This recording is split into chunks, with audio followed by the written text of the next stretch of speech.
বিশ্বকাপে কঠিন গ্রুপে পড়ল আর্জেন্টিনা, যেখানে পাড়ি দিতে হবে দুর্গম এক পথ। শক্তিশালী প্রতিপক্ষকে সামলে যেতে হবে নকআউট পর্বে, যার জন্য সেরা খেলাটাই খেলতে হবে লিওনেল স্কালোনি বাহিনীকে। গ্রুপ পর্বের পরে রোড টু ফাইনাল পর্যন্ত বিশ্ব চ্যাম্পিয়নদের সম্ভাব্য প্রতিপক্ষ হতে চলেছে কারা, সেসব এক করে বিস্তারিত জেনে নেব রিপোর্টে। এই তুফান ভারী দিতে হবে পারবেন তো লিওনেল মেসি? কারণ ফিফা বিশ্বকাপে কঠিন এক পরীক্ষার সামনে দাঁড়িয়ে আছে আর্জেন্টিনা। সে জুবিয়া সেটাকেও পাড়ি দিতে হয়নি এতগুলো চ্যালেঞ্জ। অবশ্য আপনি ভাবতেই পারে ডিফেন্ডিং বিশ্ব চ্যাম্পিয়নদের গ্রুপটা তো বেশ সহজই বটে, তাহলে আবার কোন পরীক্ষায় আছে মেসি বাহিনী? চলুন সবটা পরিষ্কার করে নিয়ে যাক কিভাবে একের পর এক পরীক্ষা দিতে হবে স্ক্যালোনি দলকে। নকআউট স্টেজ যেন আকাশ নীলদের জন্য হয়ে আছে দুর্গম এক পথ। গ্রুপ জিতে আর্জেন্টিনা পেয়েছে 3 প্রতিপক্ষ। ফিফা র্যাঙ্কিংয়ে 28 নম্বরে থাকা অস্ট্রিয়া, 66 নম্বরে থাকা জর্ডান এবং 35 নম্বরে থাকা আফ্রিকার প্রতিনিধি আলজেরিয়াকে, যাদের বিপক্ষে বিশ্বমঞ্চে মেসিদের প্রথম ম্যাচ।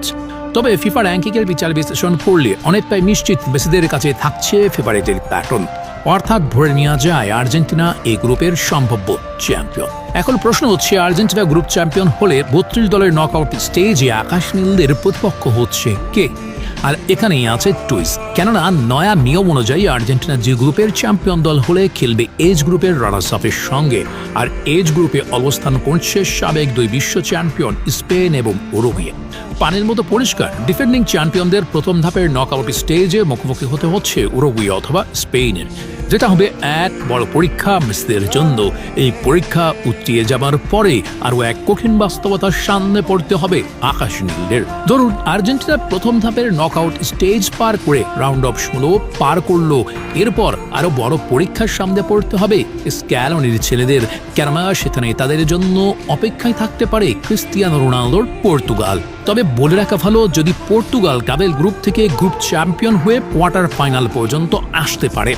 অবশ্য পর্তুগাল না আসলেও পথটা যে সহজ হবে তা নয়, বরং বাস্তবতা হচ্ছে সেখানে আকাশ নীলের জন্য অপেক্ষায় থাকতে পারে ফ্রান্স কিংবা ইংল্যান্ড অথবা ক্রোয়েশিয়ার মতো পরাশক্তির দলরা, যার মানে সেমির বাধা পাড়ি দিতে আর্জেন্টিনাকে কমপক্ষে 3টি বড় বাধা পেরিয়ে যেতে হবে। তাই 3বারের বিশ্ব চ্যাম্পিয়নদের জন্য আগামীর বাস্তবতাটা বেশ কঠিন। সেমির আগেই একের পর এক বড় শক্তির দলগুলোর বিপক্ষে লড়তে হবে। সেমির আগে এমন পরাশক্তি দলগুলোর বিপক্ষে লড়াই করে যাওয়া আর্জেন্টিনাকে সেমিফাইনাল এবং ফাইনালের জন্য আত্মবিশ্বাসী করে তুলবে।